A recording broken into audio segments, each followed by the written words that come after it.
If you easily get scared, I suggest that you keep scrolling because the story that I'm about to share has to do with the Ouija board.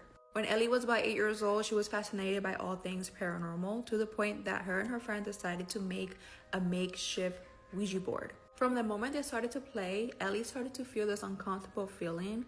This cold chill came over her and she felt as if she was being watched from behind. Ellie's friend also started to prank her by moving the glass around, pretending as if it was a spirit trying to speak with them. So Ellie kind of got fed up and decided to end the game. She tossed the paper that she had made the makeshift board on under her bed and forgot about it, which was already a huge mistake. Fast forward to later on that night, they decided to have a sleepover. Ellie had completely forgotten about the paper under her bed. They decided to create a fort and just have like a fun girls' night. For whatever reason, after they were done creating their fort like out of blankets, Ellie's friend became extremely tired out of nowhere and passed out. Ellie, of course, didn't want to be the only one awake, so she started trying to shake her friend to wake her up, but no matter what she did, her friend would not wake up, like she was in dead sleep. Being that they were underneath all of those heavy blankets, Ellie decided to step out. The minute she did, she felt this unexplainable chill. She looks up across her room and sees it. There's a woman standing there with long black hair and a white gown, just staring at her.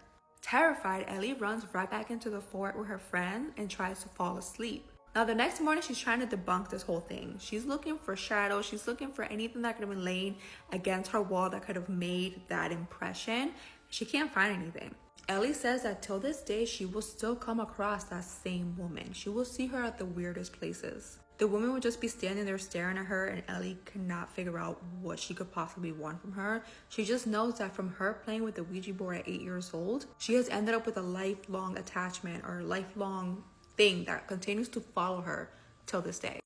Let's get into it. Okay, so moving past the dolls, this was my first experience with a Ouija board. So when I was about 10 years old, my mom has always told me never to fuck with a Ouija board, okay? And she would explain to me like it opens the doors to presence we don't really need. And as like a child, you know, you don't really understand what that means, you know? Honestly, growing up, I was scared of my mom. Not because she was like abusive or anything, but my mom's just a hardcore bitch and she don't fuck around. Every time I fucked around, I found out, you know? So yeah, we don't play with mama, but we love her to death. She's my best friend. Besides the point, okay? When I was about 10 years old, I was at a sleepover with one of my friends. We're gonna call her Ruby, okay? And during the sleepover, it was me, her, and then 5 other girls, and we stayed in the RV that was behind her house. And her parents, of course, stayed in the house. We were having a blast, okay? We were eating pizza, we were playing games, we were laughing, living our best 10-year-old life, okay? We're having a great time, and then pause. One of the other girls pulls a Ouija board out of her bag. When she pulled out the Ouija board, everybody else was hype as fuck. Not me. No, ma'am. My gut was already screaming, don't do it. This is a bad idea. Bad idea. Bad idea. I held true and made my mama proud, okay? I was like, I'm not touching that. And of course, I got called a chicken. Like, you're such a chicken. Like, you're so scared. First of all, bitch. I'm not the one who's got issues. Just kidding, I kinda do. Of course, they start asking the board, like, is anyone there? Hello, are you here? Do you want to speak with us? Hello. For a few minutes, there was no answer. But suddenly, the planchette moves to yes. My heart dropped, okay? And all these girls are like, stop it, Ruby, stop moving it. And Ruby's like, I'm not moving it. And all the girls are like, okay, someone's moving it. But everyone's like, I'm not moving it, I'm not moving it, I'm not moving it, I'm not moving it. And here I am. Ruby then asked, what is your name? And the silence was so loud.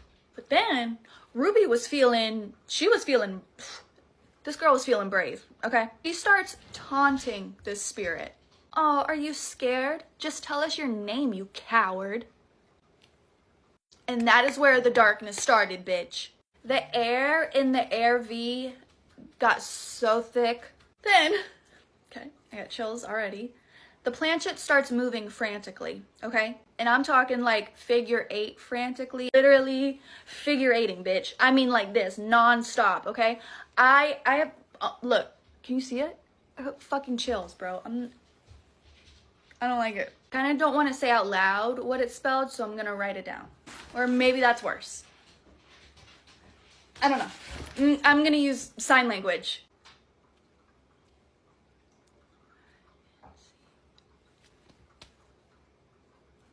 And I'm gonna do it y'all's way.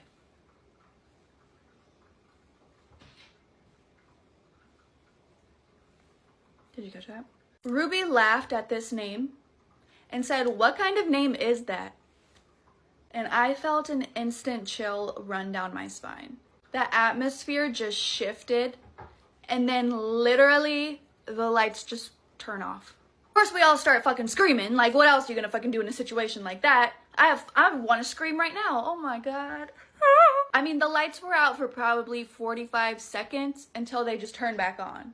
And it wasn't like somebody just like flipped the power. I mean, those things flickered and then turned the fuck off. When I looked at Ruby, her eyes were rolled in the back of her head and she was completely unresponsive.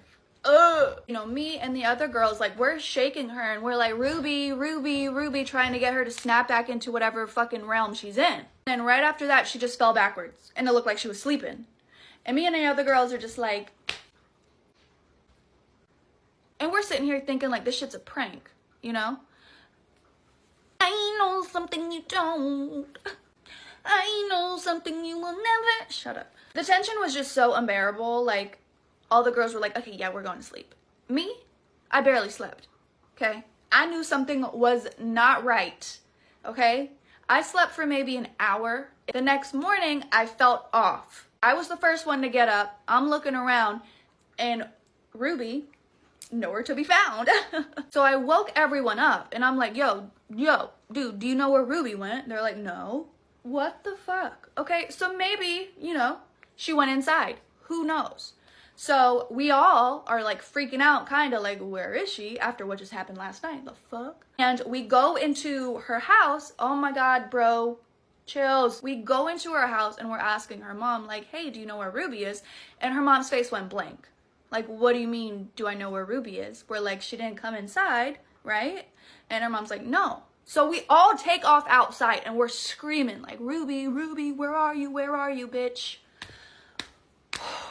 They lived on a lot of land. And behind the RV, we start walking, and there this bitch is. She's laying down in the grass, face down. Her mom goes to grab her, and she's like kind of shaking her, like, Ruby, wake up, because she's breathing. Ruby starts screaming to the top of her fucking lungs, okay? That scream is something I will never get out of my head. It's, yeah, no. So after she screamed, Daddy hears it. Oh, that was so southern. What the fuck? Her dad hears her scream. He comes running out. He's like, are you okay? Are you okay? And she's not saying anything. Okay? So her mom, scared as fuck, as she should be, like the rest of us, okay? She goes inside and she calls our parents to come pick us up. Boom. And keep in mind, this was a time like, I didn't have a cell phone. I don't think any of us held a cell phone at 10. I don't know. The times are changing. It's weird. I personally did not have a cell phone. So when I was keeping up with friends, it was using the house phone to contact them. Okay. Like, yeah, we had internet, but Facebook wasn't a thing. We didn't have any way to like contact her. Like, hey, are you okay? Like, it was just nobody heard from her and nobody called her. The scariest part of this, it gets worse, unfortunately. She didn't return back to school the rest of the year. Okay. We're probably halfway through the year. Bro, I cannot deny the fucking chills. The next year, Ruby comes back to school. But it's not fucking Ruby, bitch. I barely recognized her, and I haven't spoken to her in, what, 6-7 months, right? Her eyes just looked off. They were very hollow. Her skin was pale as shit. No, I'm not talking about Edward. Sorry. There was something about her that just made me feel very unsettled. Like, it's so hard to describe that feeling. It was like an unsettling darkness. That's the best way I can describe it. Like, I didn't feel right, you know, and she didn't look right. But the creepiest part of all of this, I have tried to search for this girl, and you know me, bitch. You give me a name, background, where you live, your phone number, all of your email addresses, who you're related to, bitch, I will find everything, okay? I found nothing on her. Literally nothing. It's literally like she vanished. I can't find her. No Facebook, no Instagram, no Google, no True People Search, no arrest. Like, it's like she never fucking existed. I'm going to say, without a doubt in my mind, I watched that bitch get possessed. Okay? And like what you see on TV, bitch. What you see on TV shows, movies, like it's very, I don't know. I think something's telling me not to talk about this anymore. Heed my warning. Don't fuck with the Ouija board. And I know for some people they say, oh, it doesn't work. I don't know what to tell you, okay? But no. And if you know anything about the person that she was speaking with through the Ouija board, you know now, because as a kid, I didn't know what the fuck that was, who the fuck that was, what it meant. Now that I know that, just don't do it. Don't do it. Just don't do it. What if you open a door to something that never wanted to be found? I just think some spirits are better left undisturbed. Okay, that's all I'm gonna say.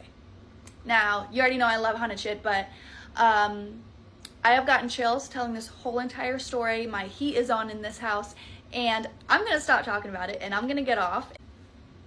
Love y'all, bye. 16-year-old girl wanted to know if her boyfriend was cheating on her, so she bought a Ouija board. Yeah, you heard that right. And just so you know, this story gets crazier. So this girl brings the Ouija board home and plays with it by herself. The first question she asks the Ouija board is, do you want to play with me? In which the Ouija board responds, yes. She said she had suspicions of her boyfriend cheating on her and she wanted to know the truth, so she asked the Ouija board, is my boyfriend cheating on me? To which the Ouija board replied, yes. She then asked the Ouija board, do you know if this girl has a phone number? To which, of course, the Ouija board replied, yes. She asked the Ouija board if he can give her the girl's number, and it starts giving her a phone number, which she starts writing down on a piece of paper. So after writing down this phone number, she decides to ask the Ouija board if it knows the girl's name, and it gave her the name of Nayeli Ortiz. She immediately leaves the Ouija board, goes to get her phone, and call the number. When she calls, a man answers, and she asks if she can speak with Nayeli Ortiz. The man stays a little quiet, and he's like, yes, but what is this about? And the girl's like, oh, I'm just a friend. Can I just speak with her? To which the man stays quiet on the phone again and says, well, here's the thing. There is a girl named Nayeli Ortiz here, but she's 2 years old, so how can she have a friend? So after that, the girl's realizing that the Nayeli Ortiz the guy's talking about is 2 years old and not another 16-year-old girl. She apologizes and gets off the phone immediately. So she goes back to the Ouija board and asks why it would give her a name of a 2-year-old girl and not another 16-year-old girl that her boyfriend's cheating on her with. The Ouija board responds, that little girl is going to die. In which she says, why? Why is she going to die? And the Ouija board spells out, I'm going to take her. So at this point, the girl's like, no, stop playing with me. You're scaring me, and decides to stop playing the Ouija board. So she stopped playing the Ouija board. The following day, she gets very curious and she still has the phone number. So she decides to call. So she calls the number, the same guy answers, and she asks to speak with Nayeli Ortiz. Except this time the guy cussed her out and told her how insensitive it is and how rude it is for her to be asking about his daughter when she had just died that morning. And he hung up on her. So after that, she just couldn't believe that happened. Like, the Ouija board said the girl was gonna die. The girl actually dies. And she just thinks it's a dream. Like, this couldn't have happened to her. So at this point, years have passed. And she's still in disbelief that this could have happened to her and the way it happened to her. So she gets curious again and she wants to go look for the phone number that's in her wallet so that she can call again and maybe get more information this time. Except for that phone number that's on a piece of paper is no longer in her wallet and she could never find it again. At this point, she still had the Ouija board and she hid it under her bed, and she claims that every time they would clean or something, that Ouija board would reappear like in the middle of her bedroom, almost like it wanted her to play with it again. It got so bad that the dad ended up burning that Ouija board, and she mentions buying another one. She bought another one because she wanted to continue to play with it. I don't know, man. I feel like I would have just contacted one of my best friends, would have given me all that information I needed to know if my boyfriend was cheating on me or not. Also, she didn't even give us an update if her boyfriend was cheating on her or not. And that's how it ends, basically. I don't know. I don't know what to make of it because I feel like that shit is scary. And if anything, that happening would make me not want to play with the Ouija board again. By the way, this story was originally in Spanish, and it's in one of those podcasts where people can call in and tell them their scary story. So if I find the original creator, I will tag them in the caption, because I don't think where I saw it is the original person, like the original podcast people. But if I do find it, it'll be in the comments. But what the hell do you guys think about this story? This is why you should never play with a Ouija board. Late one night, there were a group of soldiers that were hanging out and one of them decided to bring out a Ouija board. They went as far as lighting candles around it to really set the mood and very quickly connected to the spirit of a woman named Michelle. She then told them that both her and her boyfriend had passed away after driving home from a Grateful Dead concert, and that since they passed away, she had been looking for him but had not been able to find him. After Michelle went away, the group of men were actually able to make contact with the boyfriend, who told them to tell Michelle that he was sorry. Then they spoke to the spirit of an older woman who explained that the reason why Michelle could not find her boyfriend was because her boyfriend was in hell. And story number 2, one night there were a group of teenagers having a get-together when a boy named Mark brought out a Ouija board. Soon after, they made contact with something that called itself. One of the girls that was at the get-together had actually just recently saw a documentary where they talked about, so she knew exactly what they were dealing with. She urged them to cut the game off to stop playing, but Mark and the rest of the kids decided to make a joke out of it. As he continued to make fun, the board spelled out that anyone laughing would have their firstborn perish. This automatically shut everybody up and they decided to stop the game. They went as far as setting the board on fire, which is something that you should never do. Years later, 4 out of the 5 guys that were laughing, all of their wives had miscarriages with their firstborn. The only reason the 5th didn't was because he was so terrified by the experience that he chose to never have children. Let's talk about why I tell people to not play with Ouija boards. If you're new here, hi. I usually talk about some pretty scary stuff, and a lot of the time on my page, I talk about other people's experiences. However, I have a lot of my own. And if you've been here for a long time, then you've probably heard the story, or if you listen to any of the podcasts that I'm on, you've probably heard this story. But I think it's important to revisit it because I am a very strong advocate on not messing with that thing specifically. And it's because of my experience. And before I get comments flooding into my everything, I know I should have listened to my mom, okay? I know that now. But let's get into it. When I was a freshman in high school, I and my friend decided to make a Ouija board and play it in my room. You may be asking yourself, why did you make it? Because I've come to find out that when you make things with intention, it is worse. And if y'all are unaware, Toys R Us, when it was a thing, you could buy a Ouija board at Toys R Us. You can buy Ouija boards at a lot of toy stores or novelty stores, which is very scary in retrospect, but I digress. So, this person I was around had already experienced a lot of things with ghosts. I had only seen one, and I was almost certain that it was just a family member. So we shut off the lights. I had this little table sitting over there, and we put the Ouija board, I put the planchette on, we lit a candle, and we put a small piece of silver on the corner. And we're asking dumb questions like, who are you? How old are you? You know, whatever. And the planchette is moving, but it feels so strong that I'm convinced it's her pushing it. And it's answering normally, like I don't remember the answers to that, but I do remember the answer to this one. I got fed up with the planchette moving so quickly that I asked the board something that my friend wouldn't know. And I proceeded to ask it, if you're so real, what is my grandfather's middle name? So when my grandfather passed, I am almost certain that we did not put his middle name on his obituary because nobody knew that. And that was like something within my family that we did not share, etc. There were 5 letters in his middle name. The planchette stopped moving when I asked the question. We sat there for probably 15 seconds, and I was like, this is fake. I knew you were pushing it. And as I'm saying that, it starts moving. It goes to the first letter, and it's right. It goes to the second letter, and it is right. It goes to the 3rd letter, and as it's heading for the 3rd, I take my hands off. I know, big no-no. And I am absolutely horrified. It finished spelling his middle name.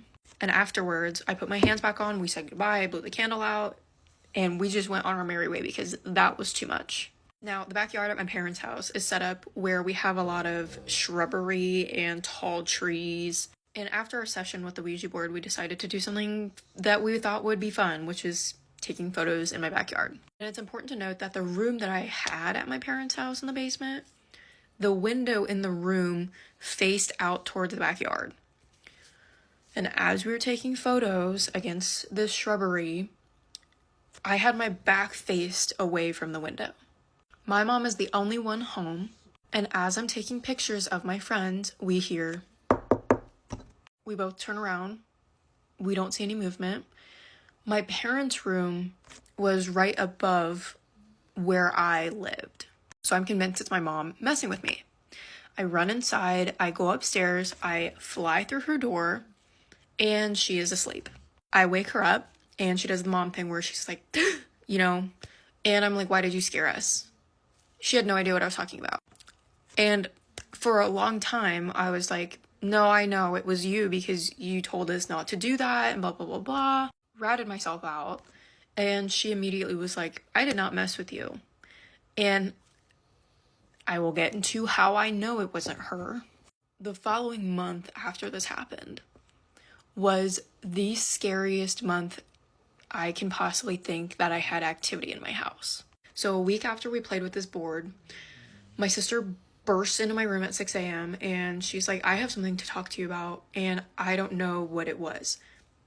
Okay, weird, because my sister usually sleeps until noon and she's up at 6 a.m. willingly, and she says she has something to tell me because she doesn't know what it was.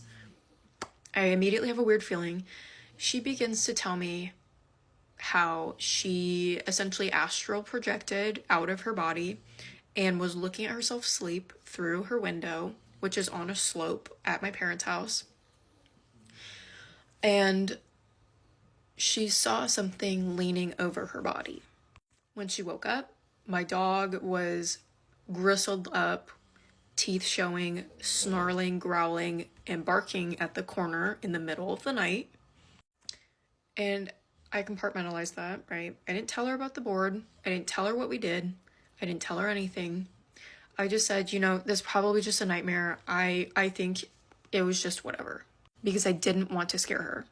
The week after that, so we're 2 weeks post Ouija board session, and my parents are out of town in Colorado, and my sister is at my cousin's house staying the night. So I was home alone, and there's a little note to me as a person. I don't like the dark. And this particular night, I felt so comfortable walking in the dark. It was really weird. The only light source, I was shutting all the lights off for the night. The only light source was coming from my room. So there's the big doorway of just light. Next to my room is this built-in bar area. I'm walking through the dark. I'm pretty much in the doorway of light at this point. And I hear, whoa. Whoa. That was really weird. I hear, hey, right next to my ear. Ran into my room, barricaded the door, and I did not come out until my sister came home the next day. And don't get me wrong, I've heard weird stuff at my house before. I have never heard anything or anyone talk to me, and I was the only one home. And the last thing that happened to me was not necessarily a situation. I always felt like there was someone in my room. I always felt like there was someone either standing outside my window, like my sister dreamt about her doing, or I always felt like there was someone in my closet. And yes, that's a very common thing, but it was so prevalent that I felt like I was going to walk into my closet and there was going to be a human being there. And at the time, I started working at a church and I started praying, and slowly but surely it went away. And I have not experienced anything in my house that was relative to that since. I'm also a firm believer that if you are trying to mess with these things and try to provoke these things, they will catch you off guard. I am a firm believer of that. So I've had experiences since then that were related to paranormal activity, but nothing related to that. And I know because I could feel it. So that is why I don't mess with those anymore. I don't think I will ever touch another one ever. And in my story about the museum, that is what made me extremely nauseous, and I'm convinced it was because there was something attached to the board. But just do anything else. There are so many different things that you can do to try and see activity. Don't do that. I'm also a firm believer that those just open up whatever door to wherever and whoever wants to answer first. Like the talk to me hand, that is what I think of. But anyways, that's gonna do it for me. Stay tuned for more ghost stories. This is probably the scariest Ouija board story time that I have ever come across. For obvious reasons, this person wants to remain anonymous, so for the sake of the story, let's call her Lucy. So a few years ago, Lucy was living in Los Angeles. Her parents had just bought this brand new house. Soon after they moved into the home, they started to hear rumors of 5 teens who had played with the Ouija board and had mysteriously gone missing. Not long after they moved into this house, Lucy's parents went away for the weekend, leaving Lucy home alone until like Monday. Lucy decided to invite 5 of her friends to come over and play with the Ouija board because, I mean, why not? What could possibly go wrong? But they didn't want to play with just any Ouija board. They wanted to play with that specific Ouija board that the 5 teens who had gone missing had played with. Around town, they had heard rumors that that specific Ouija board had been buried in a house where no one ever went to anymore. So they decided to go to that specific house and dig in the backyard, and they actually came across the Ouija board. Even though the Ouija board was very worn down and faded, they were still able to use it. They decided to head over to Lucy's house since she was home alone. They set up the whole scenario. They lit up candles, they sat around it, and they started. At first, they were a bit skeptic because nothing was really happening. They decided to ask the board, is anyone there? And nothing happened. Just when they were about to just kind of give up on the planchette moved to yes. They were thrilled, but like scared at the same time, decided to continue asking the board questions. They asked the board what their name was, and the board answered with the name Annie. Annie went ahead and let them know that she had actually died in the same home where Lucy was now living at. They asked her how she died, and Annie answered, fire. Once she started to talk to them, the air around them became extremely cold, and they could sense like the atmosphere had shifted. Feeling the weight of the room starting to weigh down on her, the candles that they had lit up started to flicker. Then they heard a loud bang on the wall. One of the friends ended up looking to the side, and they saw the silhouette of a woman standing there staring right at them. This really scared them, so they decided to say goodbye to the board so they can close out the session. But the minute they say goodbye, the board or the planchette started to move, saying the word no, no, no, like it did not want to end the session. They then started to hear whispers like surrounding them throughout the whole room, saying the words help or help me over and over again. Realizing that they had awakened something that they wanted absolutely nothing to do with, one of the friends grabbed a glass of water and poured it like over the board and started to yell, leave us alone. The whispers that they were hearing then turned into screams, and the planchette literally flew against the wall. This literally made the whole room erupt in complete chaos, and everybody got up and started running for their lives. The minute they left that room, the air felt completely light, and whatever presence was weighing down on them had disappeared. They decided to never speak of that night ever again, but the experience that happened that night haunted them, like till this day. Every single person that was in that room till this day still feels like Annie continues to watch them and stay like near them, still waiting for them to help her. A lot of them still claim to still hear faint cries in the middle of the night. They believe that they have opened something that they had absolutely no business opening, and till this day it remains open. Lucy's parents eventually ended up moving completely out of that state, but till this day, like, Lucy will still have nightmares about her experience. Sent another Ouija board story from a creator. I read it when I was in bed. I was about to fall asleep, and as you can see, I'm fully awake now. All the lights are on, and I have baked cookies in my safe space. So let me tell you what the story was and see if you get spooked as well. So a 12-year-old girl was babysitting for her cousin, and that cousin lived in a new housing estate that was built over an old Victorian hospital morgue. Super creepy vibes. Her cousin came home with her new boyfriend one time, and after their date, they started swapping scary stories. The boyfriend got a little tipsy, and he suggested doing a Ouija board. Bad idea. Her cousin refused, but the girl agreed to try it with him. I just got chills. I fucking hate Ouija boards. And the board said that it was her granddad spelling out his full name, something that the boyfriend couldn't have known. And as we know, a lot of Ouija boards lie. But to clarify, it was her paternal granddad, and her cousin was from her mom's side of the family. So they didn't even share the same grandfather.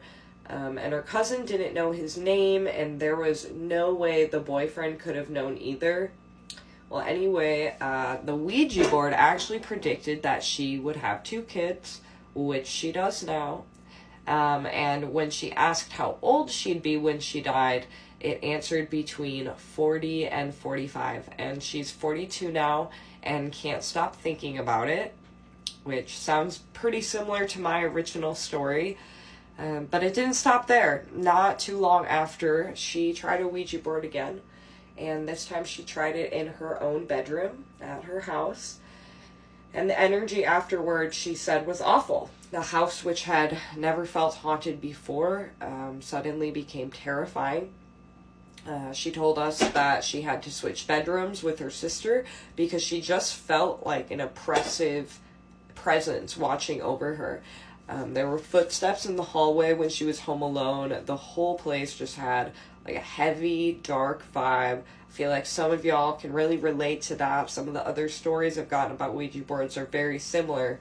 But this creator, you know, she swears that she'll never ever touch a Ouija board again, and that some things are just better off left alone, and I completely agree. Oh my god, don't touch Ouija boards. I just found the scariest Ouija board story of all time on TikTok. Do not watch this if you are scared easily. It was posted in the comment section of this video asking people for scary Ouija board stories from when they were younger. I was 13 and had friends over. We had my great grandma's Ouija board. She was born in 1915, so it was at least 70 years old at this point. My room used to be her room also. Keep that in mind. We played with it and a man named Ben answered. He died in a car crash. His family was still alive. His spirit liked my closet. He brought others with him and he was hungry. We all thought someone was moving the planchette, so we stopped and put it away. We all laid down to go to sleep, and a few minutes later, my radio turned on by itself and was skipping channels and landed on a static one. We called my mom in, and she turned it off. She swore we did it to mess with her. Later that night, one of my friends woke up and started sleepwalking. She was walking around my room saying, "Where's my key?" She walked slow to the middle of the room, looked at me and my other friend, and then dropped to the ground. We threw stuffed animals at her for a few until she woke up. She had no memory of what happened. The next morning we told my mom about it and she said, "You know, your great grandma used to run around this house asking where her keys were." I swear to you, every comment on this video is so freaking scary. I could read so many of them, but yeah, that one really left me freaked out. This true scary story has a massive trigger warning, and when I say massive, I mean the biggest trigger warning I have given you guys yet. This is also only for 18 years and older. If you cannot deal with DV or any type of V at all, then please scroll past this. And by the way, this is exactly why you should not play with Ouija boards. I also want to take this time to remind you to subscribe to mine. The link is in the bio. I tell stories on there that I do not tell on here every few days, so watch out for that. Also, if you want to send me your true scary story so I can recount it on here, my email is in my bio. It's kaisespooky@gmail.com. Okay, let's get started. So this submitter's name was Sarah, and Sarah was born in the 80s in the state of Virginia. And in the state of Virginia in the 80s, you are not allowed to go to daycare unless you were potty trained. And at the time, she was 6 weeks old, so she obviously was not potty trained yet. So her parents both worked, and so they had to find someone to take her in. Well, her mom's sister had a best friend named Gloria, and Gloria had a little daycare at her house and she took care of kids, and she was highly recommended because she was really good to these kids. So that is where they decided to take Sarah. Now Sarah was really well taken care of. Gloria was great to her. Every single time her parents picked her up, she was happy, healthy, she was just great. They loved her. The only weird thing that they thought about the situation is they didn't really like her husband Tim. They said that he was a little off. He was a little quiet, quirky, but they thought that maybe he was just like quiet, just a quiet person. So they kind of ignored it. And they ended up getting really close to Gloria because Sarah's mom's sister was close to her. So those three couples started hanging out a lot. Sarah's parents, her aunt and uncle, and Gloria and Tim. So these three couples are hanging out a lot for about a month or two. And one day, Tim suggests that everybody plays with a Ouija board. And Sarah's mom at the time, who she told me had not found God yet, decided that, yeah, this would be a fun idea. Let's all do it. So they all started playing with the Ouija board. They did it about 2 or 3 times and nothing really happened until one day Gloria comes to Sarah's mom and she says to her, "Listen, something really weird is going on. Tim is playing with this Ouija board every single night all by himself. Like, he is sitting in our room alone playing with this Ouija board, and he's telling me that he's talking to some alien." And she says, "He also told me that the alien's name is Rodden. and Talk. That is what the Ouija board has told him. And Rod and Talk wants to show himself to Tim, and he wants to do it on top of a mountaintop. So they decide that they're going to go to this mountaintop so that Rod and Talk can show himself to Tim, and the others want to see it as well. So they actually ask Sarah's mom if she can babysit all of the kids while they go and do this. So they go and they do this. They come back and they say nothing happened. Now, even though they didn't see anything that night, I believe that something did present itself. They just did not see it, because this is the start of a nightmare. So although nothing presented itself, Tim is still obsessed with this Ouija board, and it's all he does every single day. He just sits in his room and he plays with the Ouija board by himself. One day, Sarah's mom goes to drop her off to Gloria's house so that she can get babysat. Gloria comes to the door, she opens the door, and she does not look well. And she says to Sarah's mom, listen, I am so sorry, but you are going to have to find a different babysitter because I have to get a job. At the time, she did not have a job, so she was at the house with Tim all day. Not sure what their situation was, but she didn't have a job. She said, I need to get my kids out of here. I need to get out of here. There is something very wrong with him. All he does all day long is sits in the corner and plays with this Ouija board, and it's starting to become alarming. So I'm very sorry, but I can't watch Sarah anymore. And although Sarah's mom is upset about this because she needs to find a new babysitter, she's also really concerned for her friend Gloria because they have now become close. It's important to note that Tim and Gloria had 3 kids. They had 2 biological children, one 9-year-old son and one 5-year-old daughter. They also had a 7-year-old adopted son. So remember that. After Gloria tells Sarah's mom that she can't watch her anymore, Sarah's mom reaches out to her and is like, listen, are you okay? Like, is everything okay? Tell me what happened. Like, is there anything that I can do for you? And Gloria tells her something chilling. She tells Sarah's mom that one day she comes inside and she finds Tim in the corner facing the wall, shivering, crying, snot pouring out of his nose. He is absolutely petrified and whimpering like a child. And Gloria is like, what is wrong with you? What is going on? Like, are you good? Then looks over in the corner and there's just one shirt hanging up, just one random shirt. It's a red shirt and it's hanging up in the corner. She looks at the shirt, she looks at him, and she said, what is going on? And he goes, that shirt is possessed. That shirt is evil. At this point, Gloria is like, okay, we are done with this. You are done playing with the Ouija board. You are going to the doctor. You need to be put on medication. This is absolutely insane. So she takes him to the doctor, and of course he refuses to be on medication. So fast forward later on, it's fall now, and Gloria gets a secretary job, and her secretary job is only during school hours, so while her kids are in school. And one day she is at her job, and normally she takes her lunch break at the same time every single day, but a woman had come up to her and asked her if she could switch her and she could take her lunch break 30 minutes earlier and she could take hers 30 minutes later. So Gloria agrees. But while Gloria is gone, Tim calls the office and he says, you need to get home now. I brought the kids home from school. They aren't feeling well. Get home quickly. Well, she obviously wasn't there, and this was the 80s where no cell phones existed. So she didn't get the message until she got back to the office. So she's freaking out at this point and she's like, oh my God, like what's wrong with my kids? And she rushes home. And this is where I'm going to give you the trigger warning again. Please do not watch this if you are sensitive, because this is gruesome. What Gloria walked into, a mother should never, no one should ever have to experience this ever. Every single person in the house had been unalive, the children and Tim. I'm going to spare you the nitty-gritty details on here. I might do it on my YouTube. It's very hard to hear. It's hard to tell, honestly, but I'll give you some of them. Basically, a shiny object was used in order to first take the life of the youngest daughter. And the same thing with the 2 boys. The only thing is that the hearts were out. He took a bite out of all of the hearts.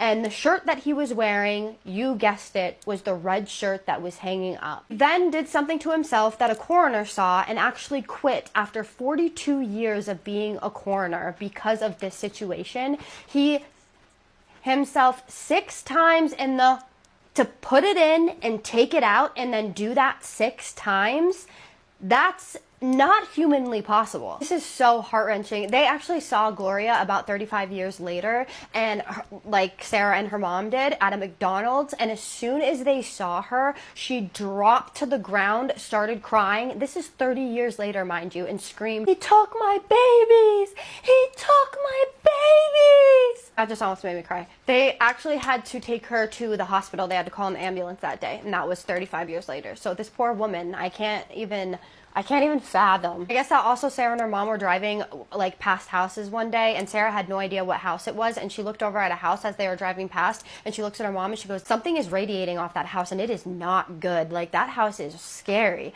And her mom goes, that's the house. That is the house that happened in. And she had no idea. Let me know what you guys think happened in the comments. Do you think that he was just mentally ill, or do you think that like something actually possessed him, that there's something seriously wrong with him? Because I don't know. Either way, this story was the worst story I've ever heard in my entire life. So I'm sorry if this was too much for you guys. You guys can always be honest with me and let me know in the comments. It will not hurt my feelings. I want to make sure that you guys feel safe watching my stories and comfortable. And if this was just too much, please let me know, and then I won't even put it the longer version on my. As always, you guys are so important to me. You mean the world to me. Thank you so much. Sarah will be reading these comments, so drop any comments that you want to ask her, any questions or anything like that. She will be reading them. Other than that, I hope you guys have an incredible night. I am so sorry if this ruined your night. Normally I say have a spooky night. Tonight I'm just gonna say a prayer for this woman, because she needs all the prayer she can get, even to this day, I am sure. I will also not be promoting anything in this video because it is not appropriate. So I love you guys. I will see you in the next one.